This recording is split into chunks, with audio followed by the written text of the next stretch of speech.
Assalamualaikum warahmatullahi wabarakatuh. Pertama-tama, saya ucapkan terima kasih kepada Bapak Ibu penguji yang telah menyaksikan video presentasi seminar proposal saya. Selanjutnya, saya ucapkan terima kasih kepada Bapak Pembimbing, yaitu Bapak Muhammad Ihsan Kabullah SIPMAP selaku pembimbing pertama, dan kepada Bapak Dr. Hendriko Eswara SIP MSOK SC selaku pembimbing kedua yang telah membimbing saya sampai ke tahap ini. Perkenalkan, nama saya Niken Mailia, BP 19 10.8 Di sini saya akan mempresentasikan proposal penelitian saya yang berjudul Implementasi Peraturan Daerah Provinsi Sumatera Barat Nomor 17 Tahun 2018 tentang penyelenggaraan pembangunan ketahanan keluarga oleh pemerintah Provinsi Sumatera Barat.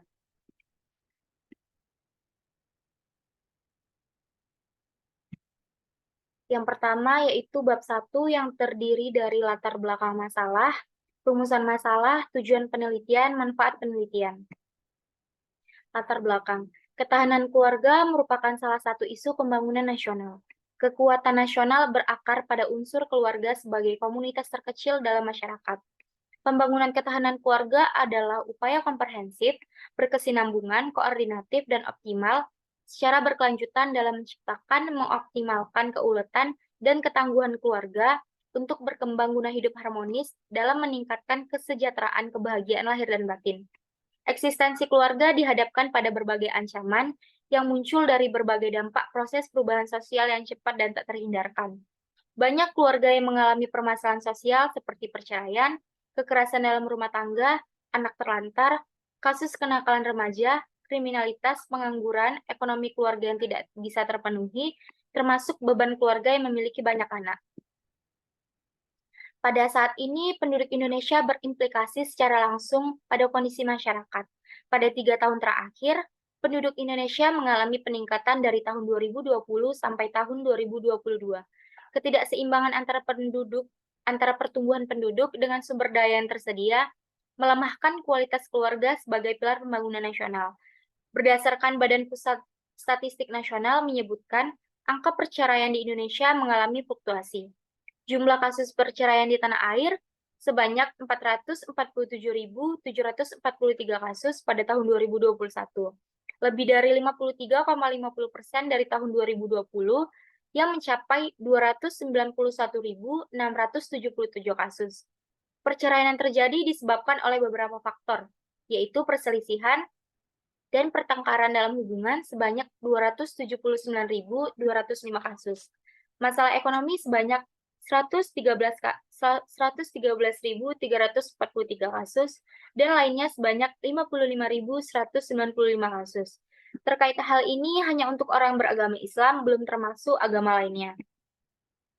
Undang-Undang Nomor 52 Tahun 2009 tentang Perkembangan Kependudukan dan Pembangunan Keluarga menjelaskan bahwasannya kesejahteraan keluarga perlu dipikirkan agar menciptakan pertumbuhan penduduk yang setara dan keluarga yang memiliki kualitas. Undang-undang tersebut memberikan penegasan kepada seluruh keluarga dan masyarakat bahwa keluarga memiliki posisi sentral dalam pembangunan nasional untuk mewujudkan masyarakat yang sejahtera. Peraturan Pemerintah Republik Indonesia Nomor 87 Tahun 2014 tentang Perkembangan Kependudukan dan Pembangunan Keluarga, Keluarga Berencana, dan Sistem Informasi Keluarga juga memberikan penegasan bahwasannya ketahanan dan kesejahteraan keluarga adalah kondisi keluarga yang memiliki keuletan, ketangguhan, serta mengandung kemampuan fisik material guna hidup mandiri dan mengembangkan diri dan keluarganya untuk hidup harmonis dalam meningkatkan kesejahteraan dan kebahagiaan lahir dan batin. Sejalan dengan itu, dalam Peraturan Menteri Pemberdayaan Perempuan dan Perlindungan Anak Nomor 6 Tahun 2013 tentang pelaksanaan pembangunan ketahanan keluarga menyebutkan bahwasannya konsep ketahanan dan kesejahteraan keluarga setidaknya mencakup landasan legalitas dan keutuhan keluarga, ketahanan fisik, ketahanan ekonomi, ketahanan sosial, psikologi, dan budaya. Berikut data 10 provinsi dengan jumlah perceraian tertinggi di Indonesia pada tahun 2021. Provinsi Jawa Barat menempati peringkat 1 dengan total 98.088 kasus, dan peringkat 10 yaitu Sumatera Barat sebanyak 9.371 kasus.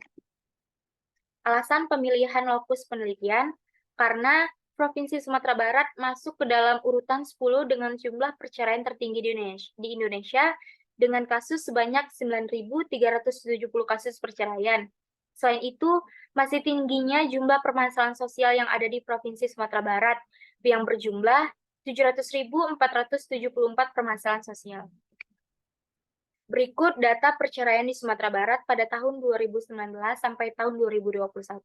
Di sini dijelaskan bahwasannya cerai gugat meningkat pada tahun 2019 sampai tahun 2021 dengan total dari tahun 2019 berjumlah 6.387 kasus dan pada tahun 2021 sebanyak 6.992 kasus. Begitu juga cerai talak pada tahun 2019 sebanyak 2.266 kasus dan pada tahun 2021 sebanyak 2.372 kasus. Maraknya kasus perceraian di Sumbar disebabkan oleh perselisihan dan pertengkaran dalam rumah tangga. Faktor perselisihan tersebut disebabkan oleh masalah ekonomi, tanggung jawab, dan terdapatnya pihak ketiga. Kasus perceraian di Sumbar umumnya lebih didominasi oleh kurang bertanggung jawabnya suami kepada istri. Fenomena empiris. Yang pertama yaitu meningkatnya kasus perceraian di Provinsi Sumatera Barat dari tahun 2019 sampai tahun 2021 dengan jumlah kasus perceraian sebanyak 26.403 kasus. Selanjutnya yaitu meningkatnya jumlah tingkat pengangguran terbuka di Provinsi Sumatera Barat dari tahun 2016 berjumlah 125.903 dan pada tahun 2020 berjumlah 190.606 jumlah pengangguran terbuka. Yang ketiga yaitu masih tingginya jumlah keluarga prasejahtera yang ada di Provinsi Sumatera Barat sebanyak 73.287 keluarga prasejahtera. Selanjutnya, masih banyak masyarakat Provinsi Sumatera Barat yang belum mengetahui kebijakan penyelenggaraan pembangunan ketahanan keluarga. Selanjutnya, masih kurangnya sumber daya manusia oleh Dinas Pemberdayaan Perempuan dan Perlindungan Anak Provinsi Sumatera Barat dan belum tercukupinya anggaran untuk penyelenggaraan pembangunan ketahanan keluarga di Provinsi Sumatera Barat. Yang keenam yaitu masih adanya kendala koordinasi oleh Dinas Pemberdayaan Perempuan dan Perlindungan Anak terkait lembaga lain yang terlibat dalam penyelenggaraan pembangunan ketahanan keluarga di Provinsi Sumatera Barat.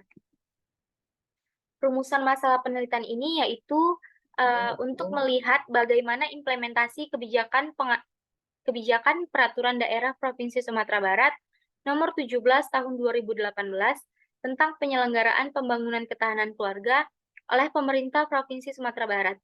Tujuan penelitian yaitu untuk mendeskripsikan dan menganalisis implementasi kebijakan peraturan daerah Provinsi Sumatera Barat nomor 17 tahun 2018 tentang penyelenggaraan pembangunan ketahanan keluarga oleh pemerintah Provinsi Sumatera Barat. Manfaat penelitian ada dua, yaitu manfaat teoritis dan manfaat praktis. Selanjutnya yaitu bab 2 yang terdiri dari studi penelitian yang relevan, teori, skema pemikiran, definisi konsep, dan definisi operasional. Studi penelitian yang relevan yang pertama oleh Taufik Hidayat dengan judul Kebijakan Pemerintah Kota Depok terhadap Peningkatan Ketahanan Keluarga, Studi terhadap Peraturan Daerah Kota Depok nomor 9 tahun 2017. Yang kedua oleh Sekar Febiola yang berjudul Kebijakan Pemerintah Kota Bogor melalui penyelenggaraan pembangunan ketahanan keluarga dalam menekan angka perceraian, Studi terhadap Daerah Kota Bogor nomor 1 tahun 2019. Yang ketiga yaitu oleh Yunus Syafriansyah yang berjudul Implementasi Kebijakan Penyelenggaraan Pembangunan Ketahanan Keluarga melalui kelompok Tribina oleh Dinas Pengendalian Penduduk dan Keluarga Berencana Kabupaten Karawang. Yang kedua yaitu teori. Di sini peneliti menggunakan teori Van Meter-Van Hon. Teori Van Meter-Van Hon memiliki 6 variabel yang mempengaruhi kinerja implementasi, sehingga ke-6 variabel tersebut merupakan faktor yang signifikan dan saling mempengaruhi untuk tercapainya kinerja implementasi. Variabel 6 itu terdiri dari standar dan sasaran kebijakan, sumber daya, hubungan antar organisasi, karakteristik agen pelaksana, disposisi implementer, dan lingkungan sosial ekonomi politik. Skema pemikiran. Skema pemikiran yaitu yang pertama Undang-Undang Nomor 52 Tahun 2009 tentang Perkembangan Kependudukan dan Pembangunan Keluarga. Selanjutnya yaitu Peraturan Pemerintah Republik Indonesia Nomor 87 Tahun 2014 tentang perkembangan kependudukan dan pembangunan keluarga, keluarga berencana, dan sistem informasi keluarga. Selanjutnya yaitu Peraturan Daerah Provinsi Sumatera Barat Nomor 17 Tahun 2018 tentang penyelenggaraan pembangunan ketahanan keluarga. Pelaksanaan penyelenggaraan pembangunan keluarga di Provinsi Sumatera Barat dan variabel yang mempengaruhi keberhasilan suatu kebijakan yang dikemukakan oleh Van Meter Van Hon yang terdiri dari 6 variabel. Definisi konsep. Kebijakan publik adalah bentuk tindakan yang dilakukan oleh pemerintah untuk menyelesaikan masalah yang ada. Kebijakan publik berbentuk aturan-aturan yang dirancang dan disepakati, kemudian digunakan untuk mengatur isu-isu dan dilaksanakan melalui lembaga yang memiliki pengaruh terhadap permasalahan yang terjadi. Implementasi kebijakan adalah pelaksanaan atau proses terhadap aturan atau wewenang yang telah dirancang. Implementasi kebijakan memegang peranan penting terhadap kebijakan. Kebijakan tidak akan berfungsi apabila tidak diimplementasikan. Keberhasilan implementasi sangat dipengaruhi oleh peran implementator dan peran lembaga yang berwenang terhadap kebijakan tersebut. Kebijakan Peraturan Daerah Provinsi Sumatera Barat Nomor 17 Tahun 2018 adalah bentuk tindak lanjut yang dilakukan oleh pemerintah Provinsi Sumatera Barat dalam berupaya penurunan kasus perceraian serta permasalahan sosial lainnya. Adanya peraturan ini diharapkan dapat menyelesaikan permasalahan yang ada, menimbang banyaknya permasalahan sosial di wilayah Sumatera Barat yang menghambat jalannya pemerintah dalam meningkatkan kesejahteraan keluarga dan meningkatkan sumber daya manusia yang berkualitas. Selanjutnya yaitu definisi operasional. Definisi operasional di sini terdiri dari 6 variabel, yaitu yang pertama standar dan sasaran kebijakan, terdiri dari 2 indikator, yaitu yang pertama jelas dan terukur, yang kedua yaitu keadilan. Variabel yang kedua yaitu variabel sumber daya, yang terdiri dari 3 indikator, yaitu sumber daya manusia, sumber daya non-manusia, dan waktu. Yang ketiga, hubungan antar organisasi, yang terdiri dari 2 indikator, yaitu komunikasi dan koordinasi. Variabel yang keempat yaitu karakteristik agen pelaksana, yang terdiri dari struktur organisasi, norma-norma, dan pola hubungan. Yang kelima yaitu disposisi implementer, yang terdiri dari 3 indikator, yaitu respon implementer, kognisi, preferensi implementer. Yang terakhir yaitu kondisi sosial, ekonomi, politik, yaitu terdiri dari 3 indikator, yaitu lingkungan sosial, lingkungan ekonomi, dan lingkungan politik. Bab 3 terdiri dari metodologi penelitian. Pada penelitian ini menggunakan pendekatan kualitatif dengan metode deskriptif. Kualitatif yaitu penelitian yang cenderung menggunakan analisis. Proses dan makna lebih ditonjolkan dalam pendekatan kualitatif. Dalam pendekatan ini, juga menghasilkan dan mengolah data yang bersifat deskriptif, seperti wawancara, catatan lapangan, gambar, foto, rekaman video, dan lainnya. Deskriptif merupakan usaha untuk mendeskripsikan atau menjelaskan suatu gejala, peristiwa, atau kejadian yang terjadi. Teknik pengumpulan data menggunakan wawancara, dokumentasi, dan observasi.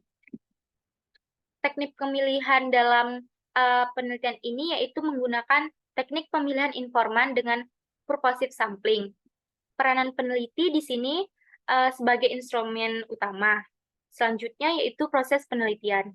Proses penelitian yaitu langkah-langkah dalam penelitian dimulai dari tahap pralapangan sampai dengan tahap penarikan kesimpulan. Selanjutnya yaitu unit analisis.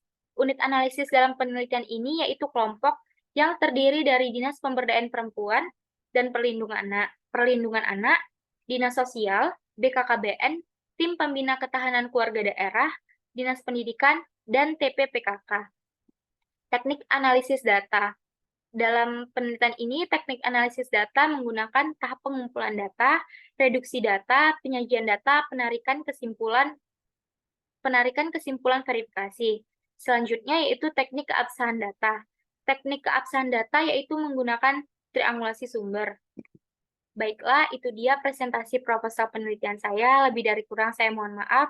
Assalamualaikum warahmatullahi wabarakatuh.